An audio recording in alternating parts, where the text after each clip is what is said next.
All right, guys, I'm back on the flat rate pay again. We're going to talk about installers pay real quick. Installers pay to me is a little bit easier because it's pretty cut and dry.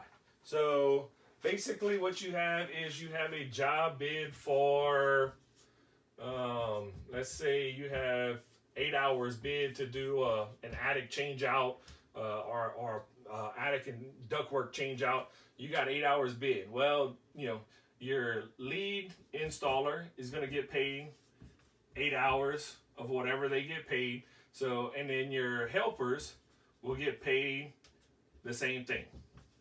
It's not a complicated deal. It's not that very hard. If you're doing it on flat rate pay, if you're doing it that way. The other way to do it, which I see a lot of people doing, and more going this away, is in the job bid. Towel keeps falling. You have a job that's bid for, let's say, 1 day, which is 8 hours. The crew gets paid, let's say, $450. Okay? And it's broken down like this. Your lead installer gets $250.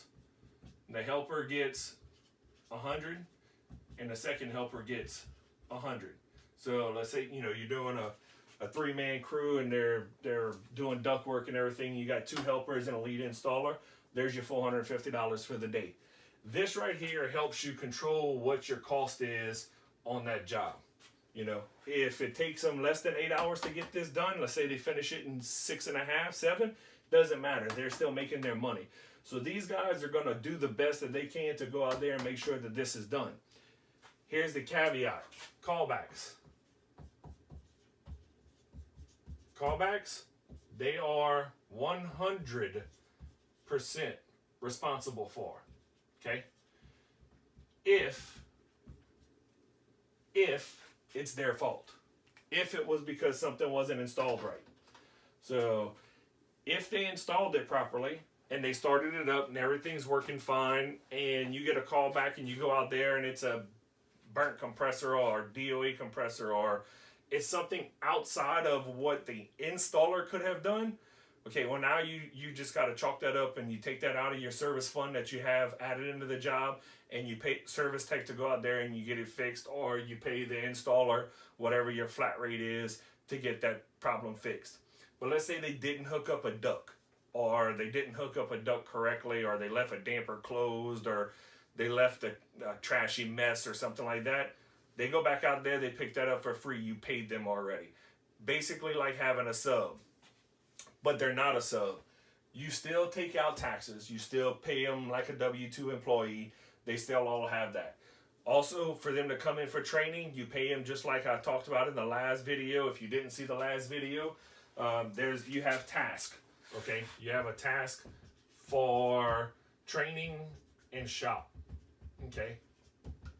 Training and shop. And that's for them to clean the truck, go to training, whatever. And you have an hour, 2 hours, whatever, and you have a task that goes with it.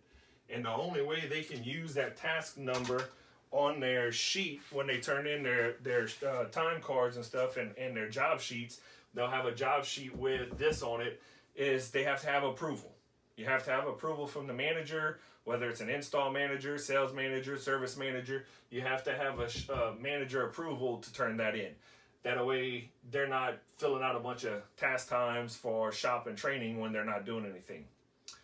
Other than that, that's about it on this. If you have any questions, hit me in my email below. Send me an email, send me a message through Facebook, and I'll get back to you as soon as possible. Thanks, and have a great day.